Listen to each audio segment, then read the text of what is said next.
Voici le corrigé du Plickers fait en classe afin de revenir sur les méthodes de séparation qui avaient été introduites en devoir. Vous pouvez utiliser ce corrigé comme un exercice simplement en vous arrêtant au moment où vous voyez la nouvelle slide et en prenant le temps de réfléchir puis en écoutant la réponse. Première question, on vous demande une méthode de séparation pour séparer du jus d'orange de sa pulpe. On vous propose la distillation, c'est-à-dire chauffer deux liquides. Ici la pulpe est solide, ce n'est pas pertinent. La filtration permet de séparer un solide d'un liquide selon la taille de la particule, c'est déjà beaucoup plus pertinent. L'évaporation serait une mauvaise idée, on chaufferait, on évaporerait, cela dit, on aurait eu le même problème pour la distillation. La pulpe du jus d'orange est organique qui en le chauffant on risque de l'abîmer. La dissolution sélective n'est pas ici pertinente, on est déjà en solution, donc une dissolution sélective se fait pour deux solides dont un sera soluble et l'autre pas. La réponse est donc la filtration. On vous propose ici un mélange de sable et d'or qu'il faut séparer. Vous avez à nouveau la filtration, ici un filtre sera trop petit et la bonne réponse sera le tamisage où on est vraiment avec un tamis, c'est-à-dire quelque chose qui ressemble plus à une passoire qu'un filtre où vous avez du papier avec des petits trous. En fait, filtration est un terme qui aurait été correct, tamisage le sera plus ici parce qu'on veut laisser passer des morceaux de solide, fins certes, mais des morceaux de solide. C'est ça la différence avec la filtration, où on laisserait passer dans les pores plutôt du liquide. Une dissolution sélective n'est pas possible parce que ni le sable ni l'eau ne se dissolveraient dans de l'eau. Et une décantation n'est pas possible non plus si vous ne faites pas bouger ce sable et cet or, il y a peu de chances que vous arriviez à les séparer. Cela dit, si vous faites bouger, oui, vous pouvez avoir des densités qui sont différentes et peut-être que vous arriverez à les séparer. Mais en conséquence, la réponse la plus correcte ici est le tamisage. On vous demande ici de séparer du camphre de sel. Le camphre, pour vous orienter et vous permettre de répondre à la question, on vous l'aura décrit comme une substance qu'on utilise dans les armoires pour protéger des mythes notamment, ou qu'on utilisait parce que c'est toxique et ça ne se fait plus trop. On le mettait au fond de l'armoire et toute l'armoire sentait le camphre, donc c'est quelque chose qui a une odeur qui se propage facilement. Donc ici, la distillation n'a pas lieu d'être parce que vous n'avez pas affaire à deux liquides. La sublimation est la réponse pertinente parce que le camphre, s'il sent fort, c'est bien qu'il peut passer directement de la phase solide à la phase gazeuse. L'évaporation n'a pas lieu d'être non plus parce que nous n'avons pas ici de liquide à évaporer. Et puis la décantation n'a pas lieu d'être non plus parce qu'une décantation, ce sont deux liquides qui sont non miscibles. Donc à part la sublimation, on ne vous proposait que des méthodes de séparation qui impliquent un liquide au départ. Même sans connaître les propriétés du camphre, vous pouviez retrouver la réponse par élimination.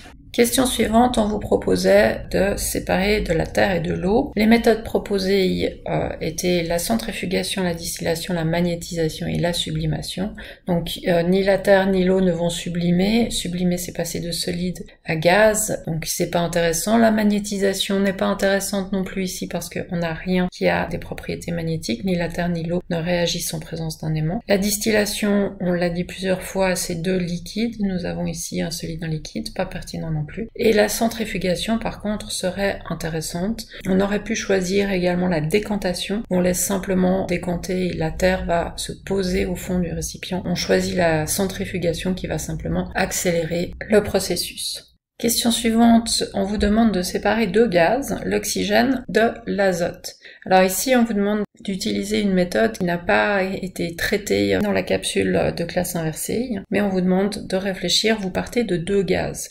Donc, si vous regardez ce qui est proposé, la distillation c'est à partir de deux liquides, l'évaporation c'est à partir d'un liquide en solide, la sublimation c'est à partir de solides, vous voyez qu'il ne reste que la liquéfaction. Si vous n'aviez pas eu les propositions, eh bien il faut chercher quelque chose que ces deux gaz vont pouvoir avoir de différent. Et en l'occurrence, si vous allez dans une table, vous allez voir qu'ils n'ont pas le même point d'ébullition, c'est-à-dire que si je baisse la température, eh bien il y en a un qui va passer à l'état liquide avant l'autre. D'où l'intérêt de faire une liquéfaction. Sixième exemple, on vous demande de séparer du cyclohexane et de l'alcool. Alors ce qu'on vous montre, c'est une éprouvette avec deux liquides qui sont visiblement miscibles, on ne voit pas de séparation. Donc ça veut dire que ici, on doit séparer deux liquides. Alors vu qu'on en a parlé plein de fois jusqu'à maintenant, avec la sublimation, ici, on partirait d'un solide, ça ne marche pas. La magnétisation, on devrait avoir quelque chose qui a des propriétés magnétiques, on ne nous en parle pas. La filtration, il faudrait que le cyclohexane ou l'alcool, que l'un des deux soit un solide qui a été dissous dans le liquide, mais dans la présentation, on vous aura expliqué qu'il s'agit ici de deux liquides. Le cyclohexane est un liquide et l'alcool est un liquide également. En conséquence, ce qui va nous intéresser, c'est la distillation, qui va nous permettre de chauffer et de séparer selon le point d'ébullition. L'un des deux ayant un point d'ébullition plus bas, il partira donc sous forme de vapeur avant l'autre. Cas suivant, on vous propose du cyclohexane et de l'eau. Cette fois, on voit qu'il s'agit de deux liquides immiscibles. Cela signifie qu'on n'a pas besoin de faire cette fois une distillation. On peut simplement laisser couler un des liquides dans une ampoule à décanter. Donc on fera une décantation. La dissolution sélective n'est pas pertinente parce qu'elle concerne des solides. Et la filtration, il s'agit de séparer un solide d'un liquide. Pareil, ce n'est pas pertinent. En réalité, ici, on pourra appeler ça un mélange hétérogène, mais on n'a pas vraiment affaire à un mélange. Les deux substances sont déjà séparées. Il suffit de laisser couler une substance pour en récupérer une des deux. On ne doit même pas laisser décanter, c'est-à-dire que laisser décanter, ce serait une sauce à salade qu'on doit laisser reposer pour voir la phase aqueuse et la phase huileuse se séparer. Ici, sur votre dessin, c'est déjà finalement séparé. Avant-dernier cas, on vous propose de séparer de l'eau et du sel. Donc on a ici un solide qui a été dissous dans de l'eau. La distillation ne sera pas pertinente parce qu'il faudrait deux liquides à nouveau. La filtration ne sera pas pertinente parce que le sel est dissous dans l'eau. Donc ces particules sont séparées les unes des autres et vont passer à travers le filtre comme l'eau. La dissolution sélective n'est pas pertinente parce que vous n'avez pas de solide.